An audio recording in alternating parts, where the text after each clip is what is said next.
Salman F রহমানের লুটেরা প্রতিষ্ঠান বেক্সিমকোর ব্যাপারে আদালত একটা সিদ্ধান্ত নিয়েছে।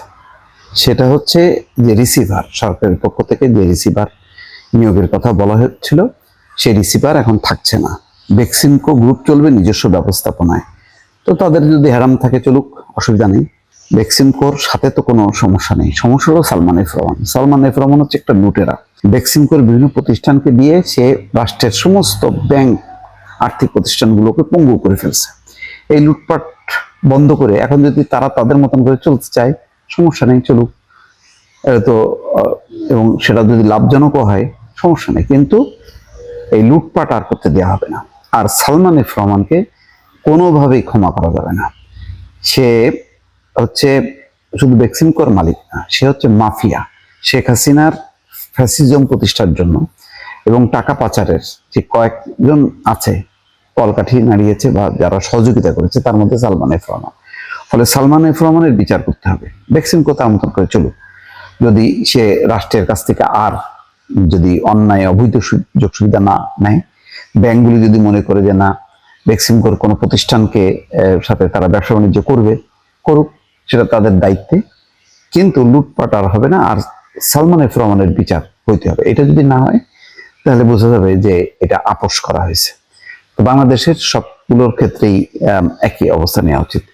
যেমন আমি দেখলাম যে এরকম বড় বড় কোম্পানি এগুলো টাচ করতে করতে সেই ওরিয়ন গ্রুপ পর্যন্ত।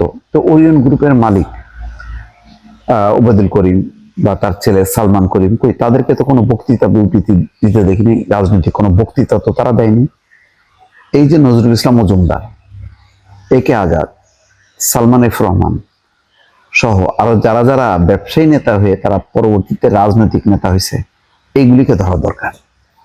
এরা কেন হাসিনার ফ্যাসিজমকে দীর্ঘায়িত করার জন্য তারা শপথ নিছে। এবং বলা যায় যে ওই ছাত্রদের গণঅভ্যুত্থানের ঠিক আগে ভাগে দেখবেন যে কয়েকটা গ্রুপের সঙ্গে শেখ হাসিনা খুব কাছের যাদের মানে মনে করছে, সেরকম সাংবাদিক, ব্যবসায়ী সহ বেশ কিছু গ্রুপের সঙ্গে বৈঠক করছে।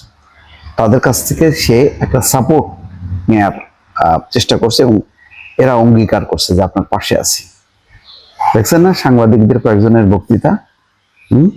তো যাই হোক, এরা আমি মনে করি আরো খারাপ, কারণ এরা হচ্ছে লুটেরা। সাংবাদিকরা হয়তো নৈতিকভাবে সমর্থন দিছে, দু একজন ছাড়া অন্যরা লুটপাটে শরিক হয়নি, হয়তো কিছু টু পাইস কামাইছে বা সুবিধা পাইছে। এরা হচ্ছে মানে কি বলে, মানে নৈতিকভাবে অসৎ। আর এরা হচ্ছে লুটেরা, প্রকৃত লুটেরা, মাফিয়া। এই জন্যই বলছি যে সালমান এফ রহমানের কোনোভাবেই মাফ করা উচিত হবে না। হাজার হাজার শ্রমিক এবং কর্মীর স্বার্থ বিবেচনায় বাংলাদেশ ব্যাংক সহ সরকারের সংশ্লিষ্ট বিভাগ এবং অন্যান্য বিধিবদ্ধ সংস্থার তদারকি এবং যথাযথভাবে আইন মেনে বেক্সিমকো গ্রুপ অফ কোম্পানিজকে নিজস্ব ব্যবস্থাপনায় চলার অনুমতি দিয়ে রায় দিয়েছে হাইকোর্ট। আসলে রিসিভার সরকার নিয়োগ দিয়ে এটা চালাতে পারবে না, এটা ব্যর্থ হবে। সুতরাং এটি ভালো হয়েছে। পাশাপাশি বেক্সিমকো গ্রুপ অফ কোম্পানিজে রিসিভার নিয়োগ এবং সম্পত্তি অ্যাটাচমেন্ট অন্তর্বর্তীকালীন আদেশের প্রয়োজনীয়তা না থাকায় তা প্রত্যাহার করা হয়েছে। ঠিক আছে, এখন চলুক। লুটপাট না, সালমানের বিচার হবে, এই হচ্ছে শেষ কথা। এটাই হলো প্রত্যাশা। আমি তো আর কোনো বিচারকের আসনে নেই। আমি আমার কথাগুলি বললাম, আমার ধারণা যে সাধারণ মানুষও তাই চাই। বেক্সিমকোতে হাজার হাজার মানুষ চাকরি করে, সবাই তো আর মানে হাসিনার লুটেরা দলের সমর্থক না।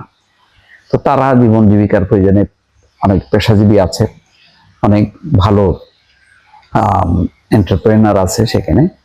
তো ঠিক আছে, তারা চলুক, কিন্তু ওই প্রতিষ্ঠান দেখায় দেখায় মানে বাংলাদেশের বিভিন্ন ব্যাংক এবং আর্থিক প্রতিষ্ঠান ধ্বংস করা, এই লীলা খেলা থেকে, এই ধ্বংস লীলা থেকে বের হয়ে আসতে হবে।